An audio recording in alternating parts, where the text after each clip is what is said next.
I've been asked numerous times, professionally and personally, what the best books are for healing emotionally from your childhood.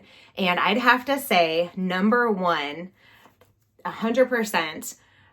This is the self-care book, but there's a book that goes with this that you read first called Adult Children of Emotionally Immature Parents. And I highly recommend that book. It was life-changing for me when I was able to understand not only, recognizing that yes, one of my parents was emotionally immature, but understanding why, like what the root cause was, and having an empathy for that parent, knowing, their struggles and their childhood and all the things that they were not capable of, giving to me that I needed.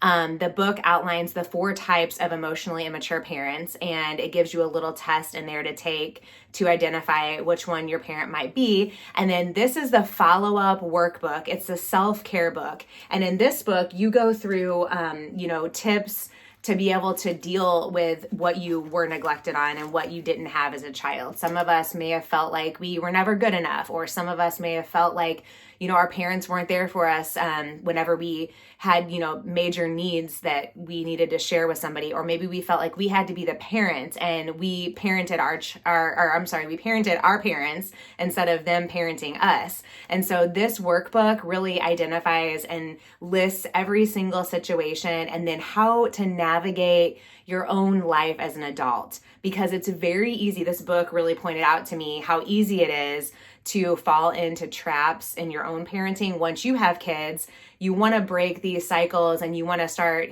clean on a clean slate and do things differently sometimes than what your parents did. But this book actually goes into how difficult that is sometimes, because we fall into habits that we had, that were unconscious to us, and we didn't even mean to repeat some of the cycles, but this goes into the traps that we can fall into as parents and things that we need to watch out for. And then the other book that I highly recommend is the Adverse Child Experiences Recovery book.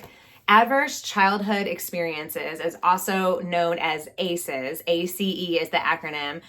There's a ton of research out there on ACEs, and if you have 4 or more ACEs, then you're at a higher risk for substance use disorder, higher risk for, being incarcerated, higher risk for poverty. There's a whole list. So if you don't know if you've ever experienced an ACE, there is a test that you can take that'll help you identify if you've had an ACE in your life. And then it also helps you kind of do a quiz to see how many ACEs you had. One ACE, for example, is if you are, your parents went through a divorce and you're a product of a divorced home. That's considered an ACE because it is a tragic, first of all, it is like a death. And whenever somebody divorces, you grieve for that loss of something that once was. So, if you come from a divorce home, if one of your parents had a mental illness, if one of your parents had substance use disorder, those are all ACEs. If you ever watched a parent overdose, that's an ACE.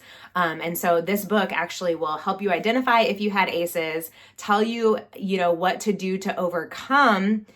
We don't have to be a product of our environment. We don't have to be a statistic. We don't have to, live with all the trauma from our childhood and have all these ACEs that we carry around into our parenting and into our future.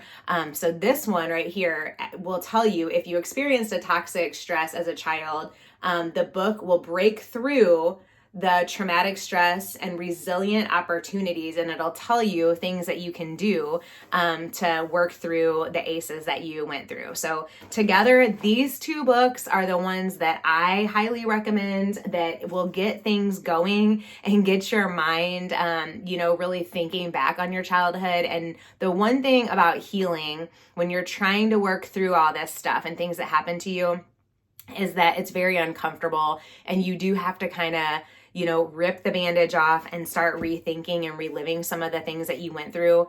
And that's the hardest part. The hardest part is having to remember some things that you've probably blocked out.